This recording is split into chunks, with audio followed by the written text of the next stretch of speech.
تاج شریعت فخر ازہر کی صورت، تاج شریعت فخر ازہر کی صورت، کی صورت، کی صورت، کہ ہم کو ملے جو پیر بریلی والے ہیں۔ اللہ تعالیٰ فی شان حبیبہ ان اللہ وملائکتہ یصلون علی النبی یا ایھا الذین آمنوا صلوا علیہ وسلموا تسلیما۔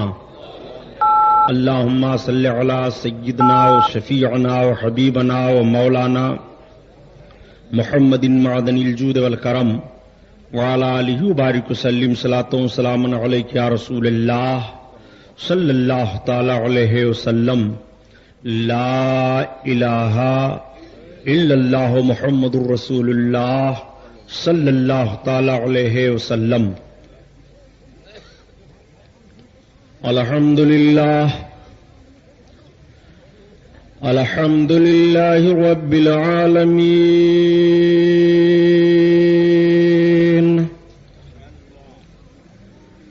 الصلاۃ والسلام علی سید المرسلین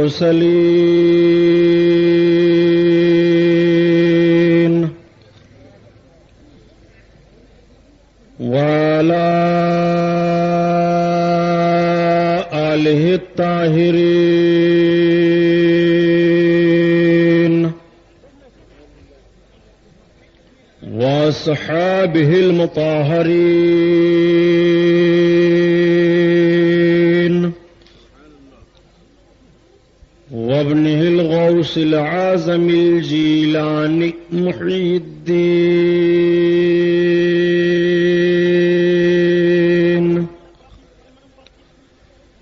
واہل بیتہ اجمعین، اما بعد، فاعوذ باللہ من الشیطان الرجیم،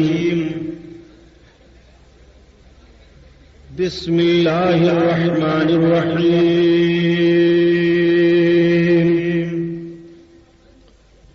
قال اللہ تعالی فی القرآن العظیم والفرقان الحمید،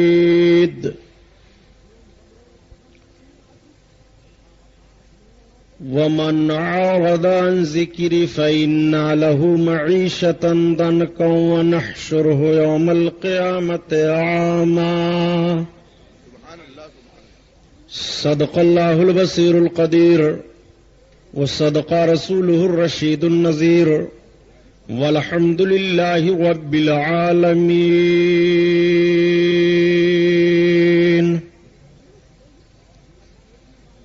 لائق صد احترام علماء اہل سنت، قابل قدر سامعین حضرات، آئیے ہم اور آپ سب سے پہلے اپنے اور ساری کائنات کے مرکز عقیدت حضور رحمت للعالمین شفیع المذنبین رسول گرامی وقار محبوب پروردگار دونوں عالم کے مالک و مختار حضور محمد الرسول اللہ صلی اللہ تعالی علیہ وسلم کے دربار پرانوار میں درود شریف کا نذرانہ پیش فرمائیں، پڑھیے بلند آواز سے۔ اللہم صلی علی سیدنا و مولانا محمد معدن الجود والکرم وعلی آلہ وبارک وسلم صلاۃ و سلام علیک یا رسول اللہ صلی اللہ تعالی علیہ وسلم۔ خیر و برکت کے لیے پورا مجمع اور درود پاک پڑھ لیجیے۔ اللہم صلی علی سیدنا و مولانا محمد معدن الجود والکرم وعلی آلہ وبارک وسلم صلاۃ و سلام علیک یا رسول اللہ صلی اللہ تعالی علیہ وسلم۔ حضرات، یاش کا رحمت و نور میں ڈوبا ہوا عظیم الشان نورانی جلسہ جو شہید اعظم کے نام سے منعقد ہے، جس کی نسبت حضور سرکار سیدنا امام عالی مقام رضی اللہ تعالی عنہ اور جملہ شہدائے کربلا کی طرف ہے۔ اب آؤ ذرا دیکھو آقا کونین صلی اللہ تعالی علیہ وسلم سے کس طرح سے منہ پھیرا تھا یزیدیوں نے، اور نبی کونین صلی اللہ تعالی علیہ وسلم کے نماز امام حسین پر کس طرح سے ظلم کیا تھا یزیدیوں نے۔ آپ واقعات کربلا تو 10 روز تک سنتے رہے ہیں، میں نوجوانوں کے ذہن و فکر کو بدلنا چاہتا ہوں پیارے۔ واقعات کربلا سے آپ ذرا درس عبرت تو لو، اور واقعات کربلا کو سننے کے بعد اپنے ایمان کو تازہ تو کر لو کہ تمہارا معاملہ کیا ہوتا ہے، اور امام حسین رضی اللہ تعالیٰ عنہ نے کربلا کی سرزمین پر کیا ذہن و فکر دیا ہے، امام علی مقام رضی اللہ تعالیٰ عنہ آپ کو کیا سمجھانا چاہتے ہیں۔ امام علی مقام کی مقدس زندگی کا جائزہ لو، اور امام علی مقام کی صبح کو دیکھو، شام کو دیکھو، کربلا کی بھی زندگی ان کی دیکھ لو، اور مکہ المکرمہ کی بھی زندگی ان کی دیکھ لو، اور مدینہ طیبہ کی بھی زندگی ان کی دیکھ لو۔ آؤ ایک بات میں بتاتا چلو پیارے، باپ کا بھی مشن دیکھتے چلو اور بیٹے کا بھی مشن دیکھتے چلو۔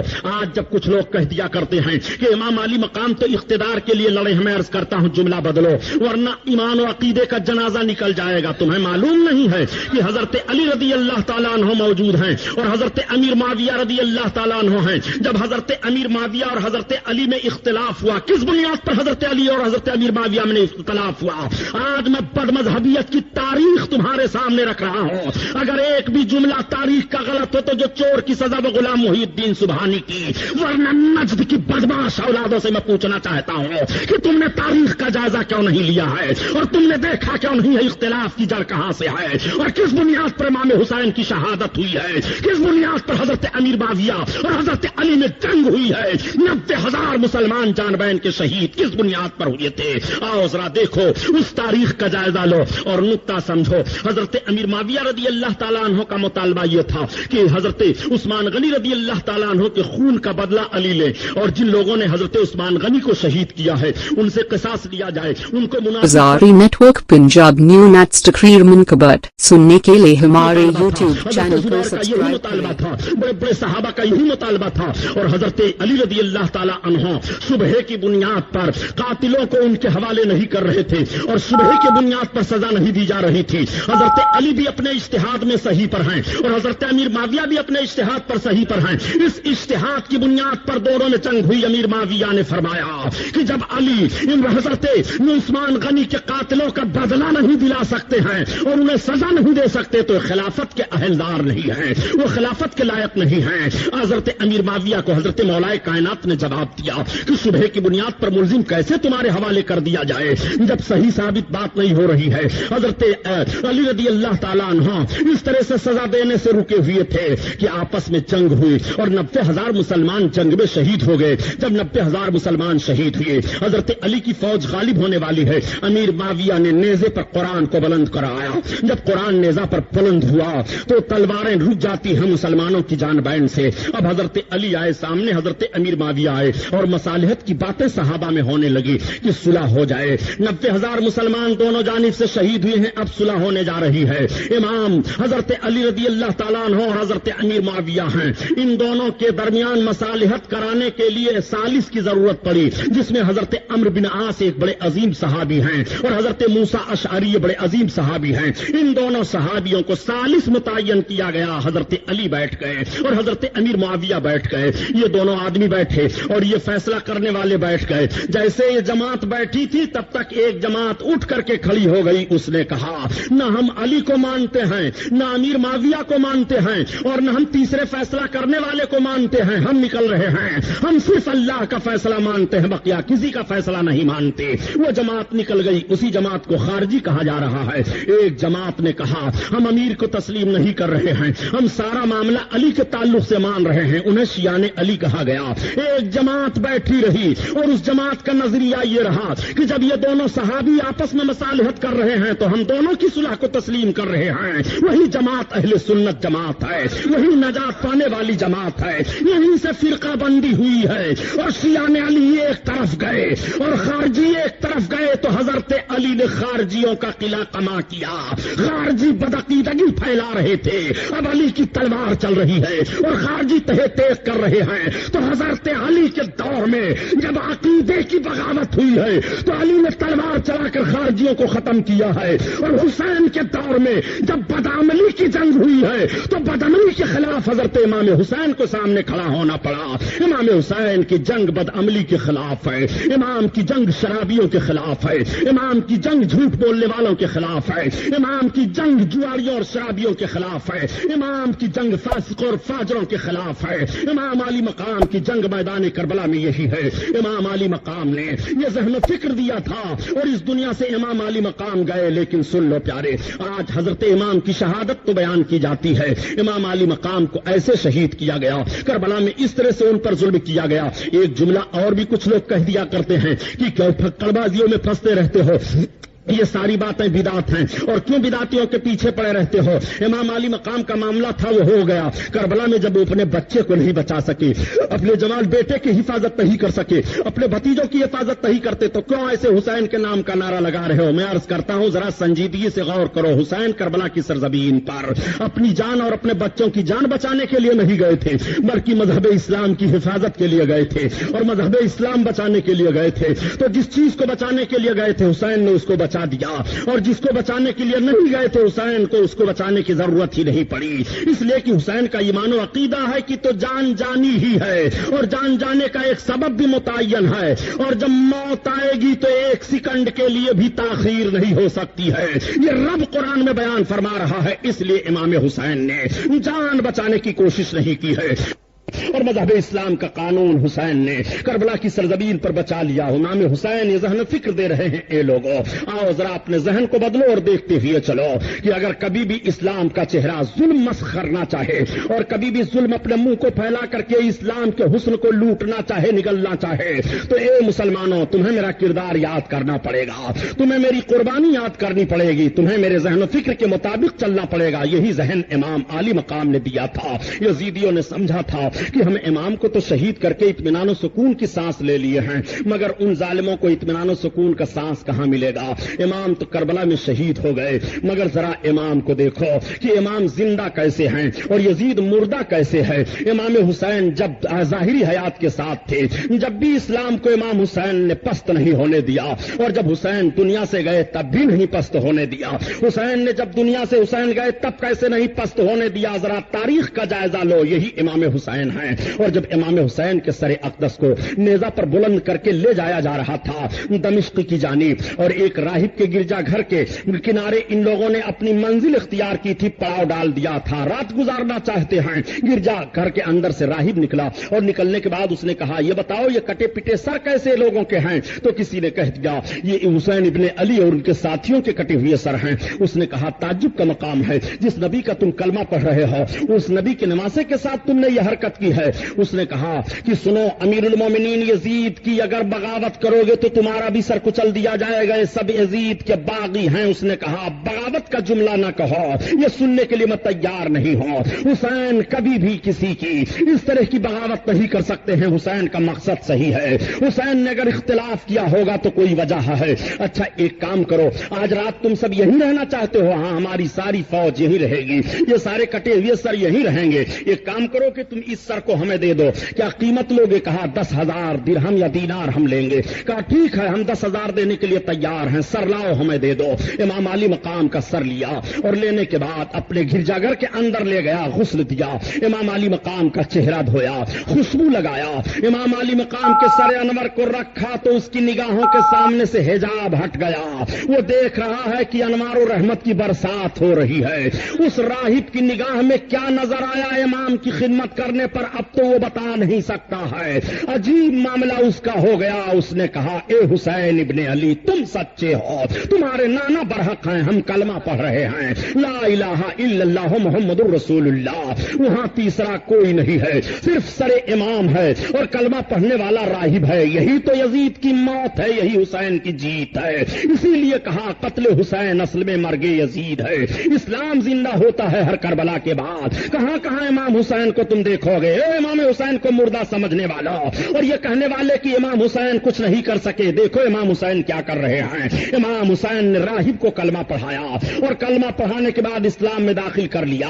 یہ کلمہ ہی پڑھانا ہوا کہ امام علی مقام کی عظمت دیکھ کر کے وہ کلمہ پڑھ رہا ہے، یہ کلمہ ہی پڑھانا ہوا کہ امام علی مقام کی رفعت کو دیکھ کر کے وہ کلمہ پڑھ رہا ہے۔ اب جب سویرا ہوا اور 10,000 کی رقم اس نے ان لوگوں کو پیش کی اور سر کو پیش کرتے ہوئے کہا سنو اب تم مجھے راہب صاحب نہ کہنا، اب مجھے عبداللہ کہنا، اب تم مجھے عیسائی نہ کہنا، اب تم مجھے مسلمان کہنا، میں مسلمان ہو چکا ہوں۔ ان کی آنکھیں پھٹی کی پھٹی رہ جاتی ہیں۔ یہی قافلہ حضرت سر امام کو لے کر کے آگے بڑھتا ہے، اور جب یزید کے وہاں یہ سر گیا تھا، یزید نے کیسی حرکتیں کی تھی وہ بھی آپ سن چکے ہیں، واقعہ سنانا مقصد نہیں ہے، صرف ذہن و فکر میں بات اتارنا چاہتا ہوں کہ یزیدیوں نے سوچا تھا کہ امام کے سر کو قلم کرنے کے بعد ہم نے اپنے مقصد کو حاصل کر لیا ہے، امام کے سر کو قلم کرنے کے بعد ہم نے ترقی حاصل کر لی ہے، اب ہمارے لیے کوئی رکاوٹ نہیں ہوگی، اب ہمارے لیے کوئی دشواری نہیں ہوگی، اب ہمارے لیے کوئی پریشانی نہیں ہوگی، اب ہمارے مقصد میں کوئی بھی حارج نہیں ہو سکتا ہے۔ لیکن ذرا دیکھو،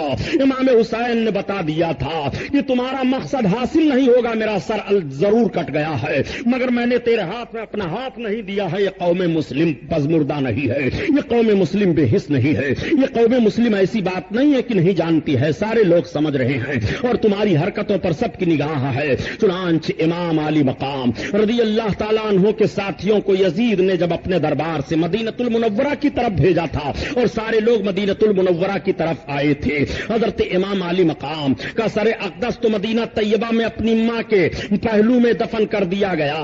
حضرت امام علی مقام کا لٹا پٹا قافلہ مدینہ طیبہ میں آیا اور رو رو کر کے نانا جان کے قبر انور پر سارے داستان کو عرض کرنا شروع کر دیا۔ میں پوچھنا چاہتا ہوں، ذرا تاریخی بات ہمیں بتاؤ اور یہ بتاؤ کہ آج بہت جھگڑا کیا جا رہا ہے کہ کسی قبر پر نہیں جانا چاہیے، قبر کے سامنے کچھ نہیں کہنا چاہیے، یہ عقیدہ نہیں رکھنا چاہیے کہ قبر والا سنتا ہے کہ نہیں سنتا ہے۔ میں ایسے دجال ذہن و فکر رکھنے والوں سے سوال کرنا چاہتا ہوں، جب امام زین العابدین کربلا کی سرزمین سے واپس مدینہ طیبہ آئے تھے تو اپنے نانا جان کے قبر انور پر حاضر ہو کر کے سلام عرض کیا تھا کہ نہیں؟ وہ اپنے نانا کو زندہ سمجھ رہے تھے کہ مردہ سمجھ رہے تھے، وہ اپنے نانا کو مددگار سمجھ رہے تھے کہ مددگار نہیں سمجھ رہے تھے۔ حضرت امام زین العابدین کا عقیدہ بول رہا ہے کہ ہمارے نانا ہماری ساری باتوں کو سن رہے ہیں اور ہمارے نانا ہماری ساری باتوں کا جواب عطا فرما رہے ہیں، کیوں نہیں امام زین العابدین کی بات کو، حضرت امام کے سلام کو اور حضرت امام کی فریاد کو سرکار سنیں گے؟ سرکار نے بہت بعد میں بھی لوگوں کی فریاد سنی ہے اور آقا آج بھی فریاد ہماری سن رہے ہیں۔ نبی کونین صلی اللہ تعالیٰ علیہ وسلم کے فریاد کی بات آ گئی تو میں بتاؤں، حضرت سید احمد کبیر رفاعی رحمت اللہ تعالیٰ علیہ آقا کونین صلی اللہ علیہ وسلم کی بارگاہ میں ہجری 555 میں حاضر ہوئے مدینہ طیبہ تو عرض کرتے ہیں، یا رسول اللہ، ابھی تک تو میں دور دور سے آپ کی بارگاہ میں سلام کیا کرتا تھا، یا رسول اللہ اب آپ کے قریب آیا ہوں، روضہ اطہر پر آیا ہوں، یا رسول اللہ اپنے دست مبارک کو باہر کیجئے تاکہ میں آپ کے ہاتھ کا بوسہ لوں۔ تو فوراً آپ کا دست انور قبر شریف سے باہر نکل آیا۔ حضرت سید احمد کبیر رفاعی رحمت اللہ تعالیٰ علیہ نے بوسہ لیا۔ اس وقت سرکار پیر پیرا میرے میرا غوث اعظم بڑے پیر بھی موجود تھے، اسی لیے اعلی حضرت عظیم البرکت بول گئے کہ تم نبی کو مردہ کیسے خیال کر رہا ہے؟ نبی آج بھی زندہ ہیں اور نبی قیامت تک زندہ رہیں گے، اگر نبی کو تو مردہ سمجھ لے گا تو تیرا ایمان مردہ ہو جائے گا۔ اسی لیے اعلی حضرت عظیم البرکت فرماتے ہیں،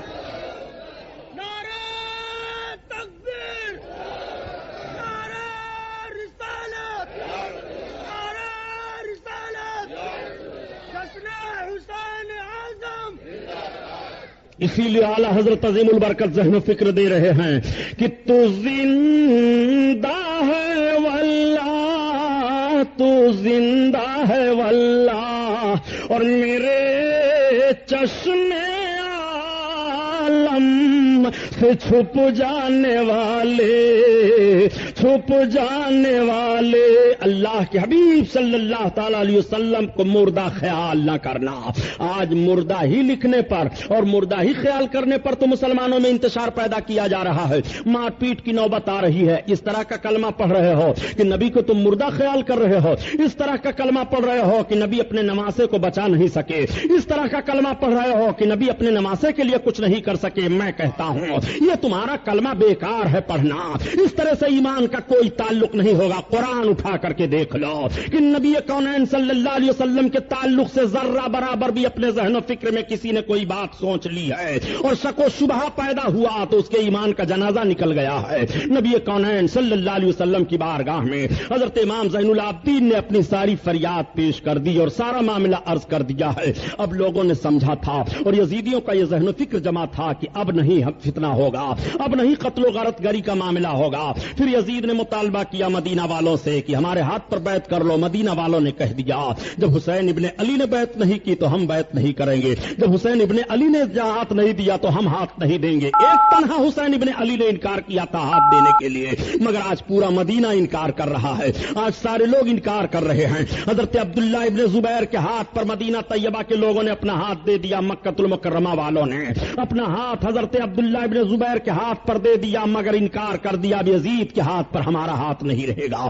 ہم یزید کو خلیفہ برحق نہیں مان رہے ہیں. یزید ظالم نے مسلم ابن عقبہ کی سرکردگی میں 22,000 یا 12,000 فوج دے کر کے مدینہ طیبہ پر چڑھائی کر دیا, اور جب یزیدی لشکر مدینہ طیبہ پر چڑھ آیا ہے تو مدینہ میں صحابیوں کو شہید کیا, مدینہ میں بڑے بڑے تابعیوں کو شہید کیا, مدینہ طیبہ کی پاک دامن عورتوں کو اپنے فوجیوں پر 3 دن تک حلال رکھا ان ظالموں نے, اور اس طرح سے ان کی عصمتوں کو لوٹا ہے کہ واقعات کربلا کے بعد اور حادثات مدینہ کے بعد 10,000 بچے مدینہ طیبہ میں ناجائز پیدا ہوئے تھے معاذ اللہ رب العالمین. اس طرح مدینہ طیبہ کے تقدس کو برباد کیا تھا یزیدیوں نے. جن یزیدیوں نے یہ حرکت کی ہے, کیا ان کے تعلق سے آج بھی تم کلمہ خیر کہنے کے لیے تیار ہو؟ کیا آج بھی ان کے تعلق سے تمہاری زبان کھل رہی ہے؟ کیا آج بھی اس کے مدح و ستائش میں تم اپنی زبان کھول رہے ہو؟ یزید اور یزیدیوں کی حرکتوں پر نگاہ ڈالیے. مدینہ طیبہ میں 3 دن تک اذان نہیں ہوئی تھی. مسجد نبوی میں حضرت سعید بن مسیب رضی اللہ تعالیٰ عنہ ایک تابعی ہیں, فرماتے ہیں کہ میں دیوانہ بن کر کے مسجد نبوی میں تھا, مجھ کو یزیدی فوج نے پکڑا, لیکن میں ایسے تر و طور سے بڑبڑانے لگا, بولنے لگا کہ لوگوں نے سمجھا یہ پاگل ہے, اسے چھوڑ دو, مجھے چھوڑ دیا گیا. وہ کہتے ہیں جب اذان کا وقت ہوتا تھا تو قبر انور سے اذان کی آواز آتی تھی. اللہ اللہ, ذرا اذان کا احترام ملاحظہ فرمائیے. حضرت سعید بن مسیب کہتے ہیں اسی اقتدا میں اپنی نماز پڑھ لیتا تھا, قبر انور سے اذان کی آواز آ رہی ہے, اللہ اکبر. آقا کریم صلی اللہ علیہ وسلم مردہ ہوتے تو قبر انور سے اذان کی آواز کیسے آتی؟ آج ظالموں نے اپنی کتاب میں لکھ دیا ہے کہ نبی سلام مردہ ہے معاذ اللہ, لیکن جب کوئی ان کو سلام کرتا ہے تو ان کی روح پر واپس کر دی جاتی ہے. اتنے بڑے حرام خور ہیں یہ تو بتاؤ کہ جب کوئی سلام کرتا ہے کب نبی کا روزہ سلام سے خالی رہتا ہے؟ اگر انسان سلام بھیجنے کے لیے نہیں ہے تو 70,000 فرشتے صبح کو حاضر ہوتے ہیں اور 70,000 فرشتے شام کو حاضر ہوتے ہیں. نبی کا روزہ تو 1 سیکنڈ کے لیے بھی سلام پیش کرنے والوں سے خالی نہیں رہتا ہے, تو نبی کی روح کب واپس کی جا رہی ہے تجھے پتا نہیں ہے؟ ارے نبی کے لیے موت آنی تھی, فقط ایک آن کے لیے موت آئی تھی, پھر ہمیشہ کے لیے نبی کی موت مر گئی ہے. اسی لیے کہا کہ ایک لمحہ کے لیے آئی تھی انہیں بھی موت اور پھر ہمیشہ کے لیے ان کی موت مر گئی, پھر ہمیشہ کے لیے ان کی موت مر گئی, ان کی موت مر گئی. نبی کونین صلی اللہ تعالی علیہ وسلم کے روضہ اقدس کے کنارے ان ظالموں نے مسجد نبوی میں اپنے گھوڑوں کو اونٹوں کو باندھا تھا اور لید اور پیشاب جانوروں نے کیا, جس کی چھینٹیں منبر پر پڑی تھی. مدینہ طیبہ کو تباہ و برباد کرنے والا کیا مسلمانوں میں اور آنے کا حق رکھتا ہے؟ مدینہ طیبہ والوں کو ڈرانے والا کیا مسلمانوں کی جماعت میں رہنے کا اسے حق ہے؟ نہیں نہیں پیارے, فاسق و فاجر ہے, ظالم ہے, جس نے مدینہ طیبہ کی حرمت کو برباد کیا. آقا کریم صلی اللہ علیہ وسلم ارشاد فرماتے ہیں کہ جس نے مدینہ طیبہ کی حرمت کو کھلواڑ بنایا وہ جیسے نمک پگھلتا ہے ایسے ایمان کے طور پر پگھلتا چلا جائے گا. مدینہ طیبہ والوں کو کو جس نے ڈرایا اس کا ٹھکانہ جہنم ہے. مدینہ طیبہ کہ جس نے بے حرمتی کی اس کا تعلق اسلام سے نہیں ہے, اس کے لیے جہنم ہے, وہ جہنم کا ایندھن بنے گا. جب مدینہ طیبہ والوں کے تعلق سے اس طرح نبی نے فرمایا ہے تو جو نبی کے صحابیوں کو ستائے, جو نبی کے تابعیوں کو ستائے, جو نبی کے غلاموں کو ستائے, اس کا تعلق اسلام سے کیسے رہ جائے گا؟ ذرا ذہن و فکر حاضر کرو. واقعہ سنانا مقصد نہیں ہے. امام علی مقام کے بعد یزیدیوں نے جانا تھا کہ اب ہمارے لیے اطمینان و سکون کا سانس لینے کے لیے موقع مل گیا ہے. یہی مسلم بن عقبہ ظالم جب اس طرح سے ظلم و بربریت کا ماحول برپا کر کے مدینہ کی طرف سے اب مکہ المکرمہ کی طرف روانہ ہوا تو حضرت عبداللہ ابن زبیر رضی اللہ تعالیٰ عنہ اپنے تمام جابازوں کو لے کر کے میدان میں باہر نکل آئے اور اس فوج کا مقابلہ کیا. راستے میں مسلم بن عقبہ مر گیا تھا. ایک دوسرا ظالم سپہ سالار اس کی فوج کا متعین ہوا تھا. ان ظالموں نے کعبہ کی بڑی بے حرمتی کی اور اس طرح سے کعبہ پر پتھر برسائے کہ غلاف کعبہ جل گیا تھا. کعبہ کی چھت ٹوٹ گئی تھی اور خانہ کعبہ کی دیواریں ہل گئی تھی. اسی خانہ کعبہ کے پردے میں حضرت ابراہیم علیہ الصلوۃ والتسلیم نے جو میڑھا ذبح کیا تھا اس کی دم رکھی ہوئی تھی, اس کی سینگ رکھی ہوئی تھی تبرک کے طور پر, وہ بھی اسی میں جل گیا. یہ ظالم لوگ پہاڑ ابو قبیس کے اوپر سے منجنیق میں پتھر رکھ رکھ کر کے خانہ کعبہ پر مار رہے تھے. اس طرح سے یہ پتھر پھینک پھینک کر کے خانہ کعبہ کو پاٹ رہے تھے کہ اسی درمیان میں حضرت عبداللہ ابن زبیر کو اطلاع ملی کہ تمہارا امیر یزید مر گیا. یزید کیسے مرا اس کے تعلق سے بھی ذرا ذہن و فکر میں بات رکھو. یزید کی موت بڑی بھیانک موت ہوئی ہے. یہ کثرت سے شراب پیا کرتا تھا. ایک روایت تو یہ ہے کہ اس کا پھیپھڑا خراب ہو گیا تھا جس کی بنیاد پر یہ بیماری میں مبتلا ہو کر کے مرا. اور دوسری روایت یہ ہے کہ یزید سیر و شکار کا بڑا خوگر تھا. وہ شکار کھیلنے کے لیے جایا کرتا تھا. ایک روز وہ شکار کھیلنے کے لیے چلا گیا. اس کی نگاہ ایک عیسائی لڑکی پر پڑ گئی لیکن اس دن وہ کچھ نہ کہہ سکا اس لیے کہ اس کے ساتھ کئی لوگ تھے. وہ دوسرے دن آیا اور شکار کھیلنے کے لیے گیا تو راستہ بدل دیا اور اپنے ساتھیوں سے کہہ دیا تم سب یہیں رہو, مجھے آگے بڑھنے دو. جب وہ آگے بڑھ کر کے گیا تو ایک ہرن کو دیکھا. ہرن کا شکار کرنے کے لیے آگے دوڑا اور دوڑتا ہوا وہیں جا کر کے پہنچا جہاں وہ عیسائی. Hazari network Punjab new نیٹس تقریر منقبت سننے کے لیے ہمارے یوٹیوب چینل کو سبسکرائب کریں. یزید کہتے ہیں اتنا سننا تھا. اس لڑکی نے کہا مسلمانوں کے امیر کا رویہ اس طرح سے نہیں ہو سکتا جس طرح سے تم آئے ہو بے فکری کے ساتھ اور جس طرح سے تم غیر محرم سے بات کر رہے ہو اور ایک پرائی لڑکی سے. اس نے نگاہ کو تاڑ لیا کہ یہ ظالم ہے, یہ دھوکے باز ہے, یہ کبھی نہ کبھی ضرور ہماری آبرو پر حملہ کر دے گا لیکن حملہ کرنے سے پہلے میں اس کو کیفر کردار تک پہنچا دوں گی. ذرا اس لڑکی کو دیکھیے جو اپنی عزت کی حفاظت کرنا چاہتی ہے. وہ ہر موڑ پر اپنی آبرو کی حفاظت کر لیتی ہے. جو اپنی عزت کی حفاظت کرنا چاہتی ہے وہ دشمن کے ماحول میں رہ کر کے بھی آبرو کی حفاظت کر لیتی ہے. اس نے کہا ٹھیک ہے مجھ سے تم ملنا چاہتے ہو تو کبھی بھی تنہائی میں آؤ ملاقات کر سکتے ہو. کہا میں تمہیں اپنے محل میں لے کر کے چلنا چاہتا ہوں. تم امیر کے ساتھ رہنا چاہتی ہو تو میں ایک عظیم بیوی کی حیثیت سے میں تمہاری زندگی گزارنے کا تمہیں موقع دے دوں گا. اس لڑکی نے دیکھا میری آبرو چلی جائے گی. کہا ٹھیک ہے. ایک روز اپنے دامن میں خنجر کو چھپا لیا اور جب یہ آیا اور اس نے لڑکی سے کہا وہ تیار ہوئی, اس کے سواری پر سوار ہوئی اور جب یہ دونوں روانہ ہوئے تو پیچھے سے جب یہ بے فکر ہو گیا تو اچانک اس لڑکی نے خنجر کو نکالا اور نکال کر کے پیچھے سے اس کے پیٹھ میں بھونک دیا. خنجر کا لگنا تھا, یہ زمین پر گرا, کود کر کے اس کے سینے پر خنجر مار دیتی ہے اور اس کو قتل کر کے وہیں پھینک دیا. لڑکی نکل گئی. جب کچھ لوگ تلاشتے ہوئے آئے تو دیکھا اس کی لاش پڑی ہوئی تھی. لے جا کر کے اٹھا کر کے اس کو دفن کیا. ایک موت یہی یزید کی بتائی جا رہی ہے اور ایک شاعر نے کہا ہے کہ یزید کی موت ایسی حالت میں ہوئی کہ ایک ناچنے والی لڑکی ناچ رہی تھی اور اس کے سرہانے شراب کی بوتل رکھی ہوئی تھی, وہ بدمست پڑا ہوا تھا. ایسی حالت میں اس کی موت ہوئی ہے. بہرحال فسق و فجور کے ماحول میں مبتلا ہونے پر یزید کی موت ہوئی. یزید مر گیا, اس کا مقصد مر گیا. یزید مر گیا, اس کی تمنا مر گئی. یزید مر گیا, اس کی تحریک مر گئی. یزید مر گیا, اس کا سارا کارنامہ مر گیا. آپ ذرا دیکھتے چلیے یزید کیسے مرا ہے اور اس کا سارا کارنامہ کیسے مرا ہے. آج بھی جغرافیائی طور سے جائزہ لیا جائے مقام حمص کا جہاں یزید کی موت ہوئی ہے تو بتایا جاتا ہے کہ جس جگہ پر یزید کی قبر بنائی گئی تھی آگ کی سب سے بڑی فیکٹری شیشہ گلانے والی وہی لگائی گئی ہے.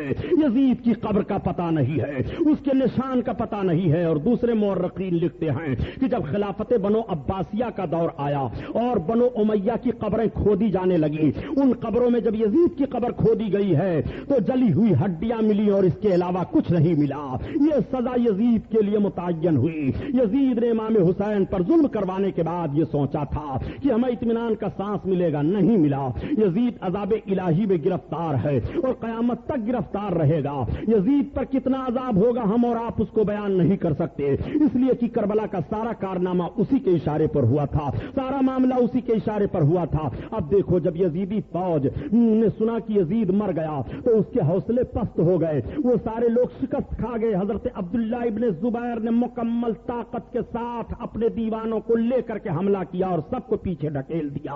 یہ سب کے سب بھاگ گئے شکست کھا کر کے. اب مکہ شریف والے اور مدینہ شریف والے, عراق والے, ان سارے لوگوں نے حضرت عبداللہ ابن زبیر کے ہاتھ پر بیعت کر لیا. حضرت عبداللہ ابن زبیر کے ہاتھ پر جب بیعت کیا تو مختار سقفی کوفہ سے اٹھا اور اٹھنے کے بعد اس نے اعلان کیا کہ میں قاتلان حسین سے بدلہ لینا چاہتا ہوں. کربلا کے میدان میں جن لوگوں نے ظلم کی تلوار چلائی تھی ان کو میں ایک ایک چن کر کے مارنا چاہتا ہوں. حضرت امام علی مقام کے دشمنوں کا پتہ لگایا جائے گا, جہاں وہ ملیں گے تہہ تیغ کر دیا جائے گا. اس کے لیے مختار سقفی نے حضرت محمد بن حنفیہ جو حضرت علی رضی اللہ تعالیٰ عنہ کے بیٹے اور امام حسین کے بھائی ہیں ان سے رابطہ قائم کیا. حضرت محمد بن حنفیہ نے پوری توانائی اور پوری طاقت دے دی. مختار سقفی نے سب کو جمع کیا اور جمع کرنے کے بعد میٹنگ کیا کہ اب قاتلان حسین تلاشے جائیں. چنانچہ کوفہ کی سرزمین پر ایک ایک قاتل کو تلاشا جانے لگا اور تلاش کر کر کے مختار سقفی نے ان کو تہہ تیغ کروانا شروع کیا.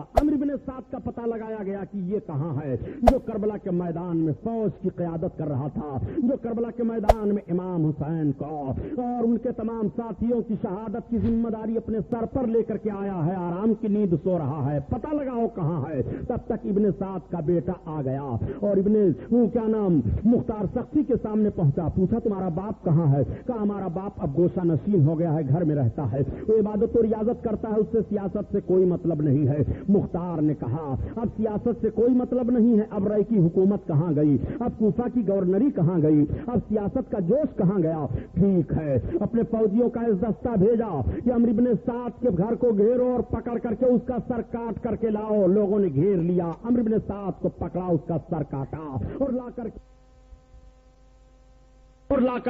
مختار سقفی کے سامنے رکھا. مختار سقفی نے اس کے بیٹے سے کہا دیکھ یہ کس کا سر ہے؟ یہ تیرے باپ کا سر ہے جو تو کہتا تھا میرا باپ اب گوشہ نشین ہو گیا ہے. حسین کو شہید کرنے کے بعد گوشہ نشینی اختیار کر رہے ہو. عمرو بن سعد کے سر کو پھر پھینکوا دیا. اب پتہ لگایا جانے لگا کہ بتاؤ خولی کہاں ہے جس ظالم نے امام پر تلوار چلائی تھی. خولی کو پکڑا گیا تو اسے تہہ تیغ کیا گیا. سنان کہاں ہے؟ اسے پکڑا گیا, اسے مارا گیا.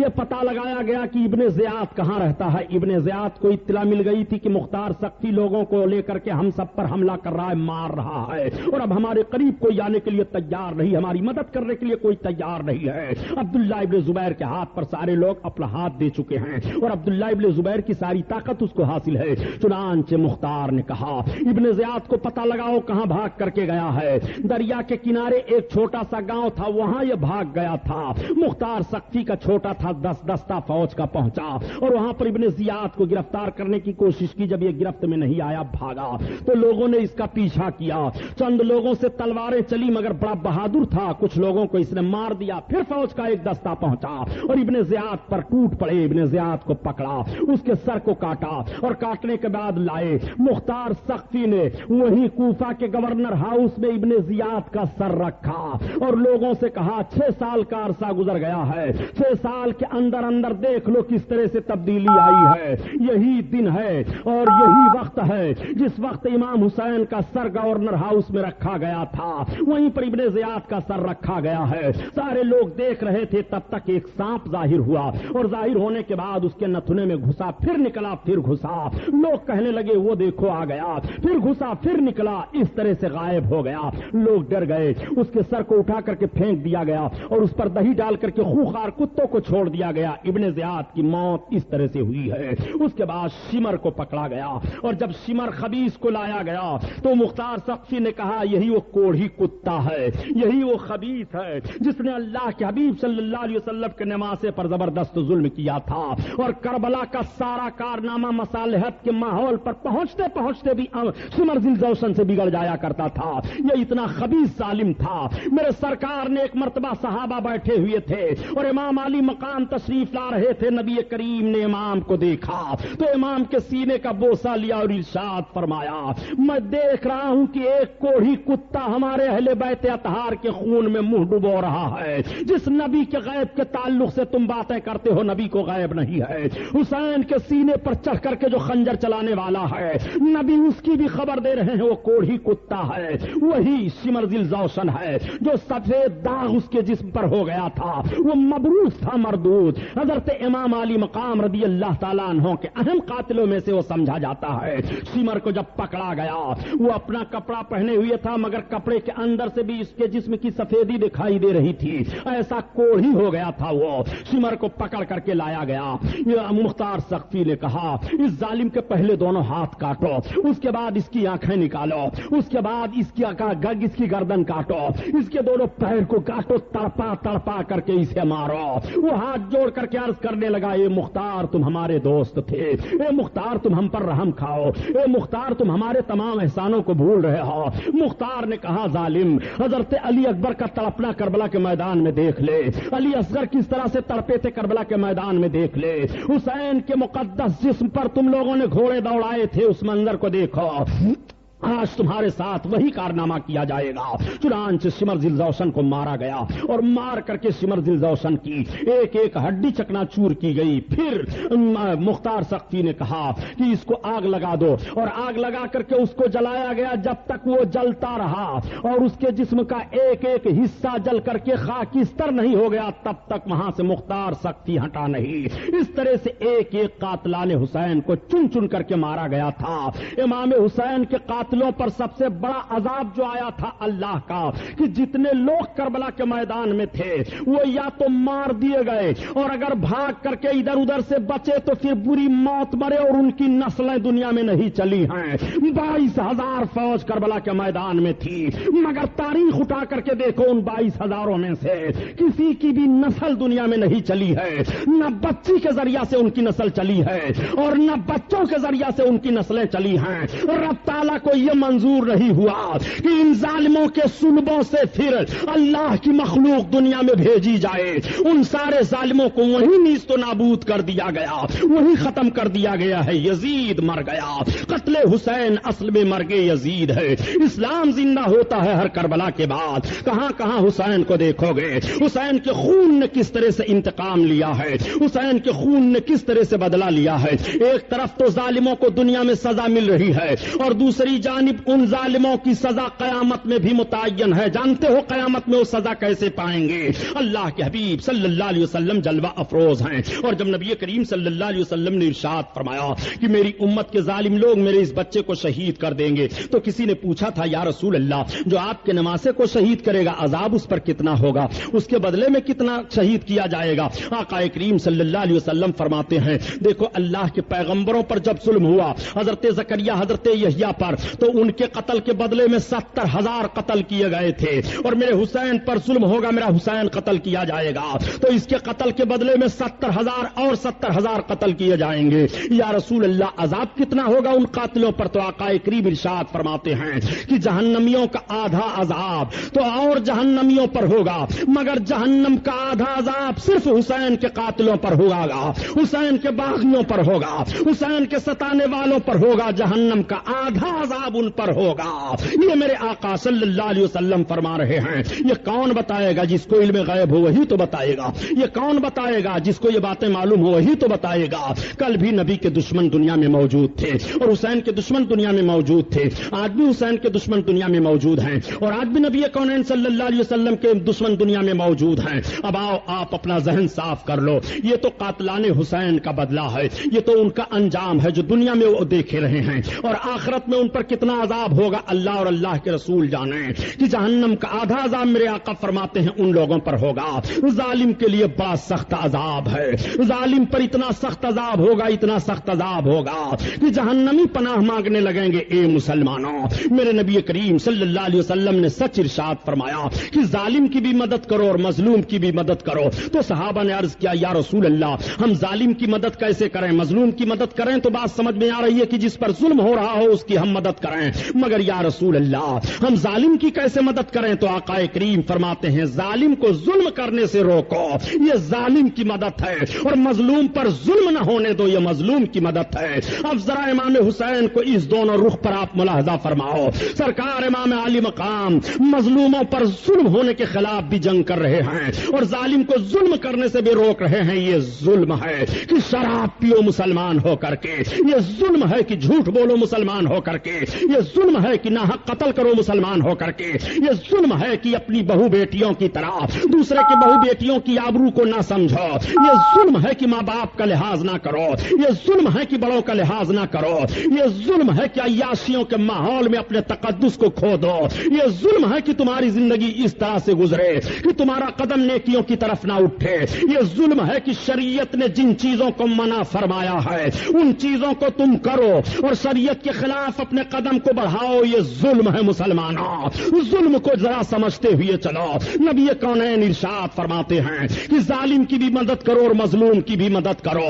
آپ کو ظالم کے خلاف بھی جنگ کرنی ہے اور آپ کو مظلوم کے خلاف بھی جنگ کرنی ہے، یہی وہ ہندوستان کی سرزمین ہے۔ ہندوستان کی سرزمین پر آپ نے 1000 کے قریب حکومت کی ہے۔ آپ کی حکومت 1000 کے قریب کیسے رہی ہے؟ جب آپ کا ذہن و فکر حسینی ذہن و فکر تھا، جب آپ کا مشن حسینی مشن تھا، جب آپ کا طور طریقہ حسینی تھا۔ کیا بھارت کی تاریخ بلا دو گے؟ کیا گناہ کر کے تم چاہتے ہو تمہارا جھنڈا لہرایا جائے؟ کیا عیاشیوں کے ماحول میں رہ کر کے تم چاہتے ہو کہ دوسری قوموں میں اپنی برتری منوا لو؟ نہیں منوا پاؤ گے۔ تمہارا روب و داب جب قائم ہوگا کہ طریقے مصطفیٰ کو چھوڑنا ہے، وجہ بربادی اور اسی سے قوم دنیا میں ہوئی بے اقتدار اپنی، تمہیں حسینی ہر حال میں بننا پڑے گا۔ ذرا بھارت کی تاریخ اٹھا کر کے دیکھو، تاریخ کا ورق اس لیے لو الٹ رہا ہو تاکہ تمہارا ایمان تازہ ہو جائے کہ جب تک ہم حسینی بن کر کے اس ہندوستان کی سرزمین پر رہے، ہم شراب کی بھٹیوں میں آگ لگاتے رہے، جب تک ہم حسینی بن کر کے رہے، جب تک ہم نے رنڈیوں کو ہندوستان سے نکال دیا تھا، جب ہم حسینی بن کر کے رہے تو جھوٹ کا جنازہ ہم نے نکالا تھا، جب حسینی بن کر کے ہم رہے تو امن و شانتی کا چراغ رات میں جل رہا تھا، دروازے کھلے رہتے تھے، جب ہم حسینی بن کر کے زندگی گزار رہے تھے تو موت کو ہم آنکھوں میں آنکھیں ملا کر کے کھینچ رہے تھے اور زندگی ہمارے قدموں پر لوٹ رہی تھی اور ہمارے لیے آواز آ رہی تھی، دست تو دست ہے، دریا بھی نہ چھوڑے ہم نے اور بحر ظلمات میں دوڑا دیے گھوڑے ہم نے۔ میں آپ سے پوچھنا چاہتا ہوں پیارے، یہ شعر کس کے لیے کہا تھا؟ ڈاکٹر اقبال نے حسینیوں کے لیے کہا تھا۔ آؤ ذرا تاریخ کا جائزہ سامنے لو کہ عرب کی یہی مختصر فوج جب حضرت سعد بن وقاص رضی اللہ تعالیٰ عنہ کے سرکردگی میں جا رہی ہے اور راستے میں سمندر آیا تو یہی حضرت سعد بن وقاص ہیں جن کا لڑکا کربلا کے میدان میں ظالم حسین کے اوپر تیر چلا رہا ہے۔ باپ کا کتنا عظیم مرتبہ ہے، عشرہ مبشرہ میں سے ہیں، اور باپ کا کتنا عظیم مرتبہ ہے کہ باپ سے جب فوجیوں نے کہا تھا کہ ہم سمندر کو کیسے پار کریں، کوئی کشتی نہیں ہے، تو حضرت سعد بن وقاص نے فرمایا میں اپنے گھوڑے کو دریا میں ڈال رہا ہوں اور میرے پیچھے سب اپنے گھوڑوں کو دریا میں ڈال دو۔ تو حضرت سعد بن وقاص نے اسلامی لشکر کو لے کر کے دریا میں چھوڑے ہم نے اور بحر ظلمات میں دوڑا دیے گھوڑے ہم نے، دی ازاں کبھی افریقہ کے تپتے ہوئے صحراؤں میں۔ اب آپ سے پوچھنا چاہتا ہوں پیارے، یہ اذان آپ کی تھی، یہ نماز آپ کی تھی، یہ جوہر آپ کا تھا، یہ جوش و جذبہ آپ کے اندر تھا۔ نبی کونین صلی اللہ تعالی علیہ وسلم کے نمازے نے تمہیں جو زندگی گزارنے کا طور طریقہ دیا تھا، کیا وہی طور طریقہ آپ کے اندر پایا جا رہا ہے؟ کیا وہی دستور آپ کے اندر پایا جا رہا ہے؟ امام علی مقام نے تو جھوٹ کے خلاف جنگ کی ہے،